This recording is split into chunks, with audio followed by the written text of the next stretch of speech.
ॐ श्री परमात्मने नमः। श्रीमद्भगवद्गीता अथो द्वितीयोऽध्यायः साङ्ख्ययोगः। श्रीभगवानुवाच। श्लोक नंबर 42, 43, 44। यामिमां पुष्पितां वाचं प्रवदन्त्यविपश्चितः वेदवादरतास्पार्थ नान्यदन्तीति वादिनः।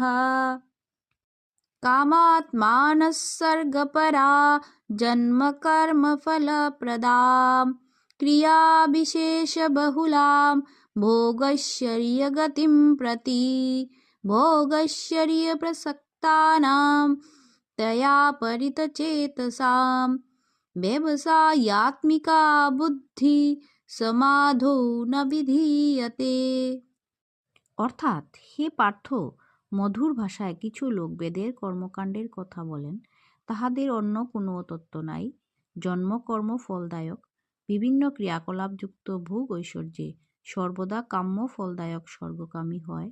ভোগযুক্ত ইহাদের মন এবং বুদ্ধি ঈশ্বরে কখনো স্থির হয় না।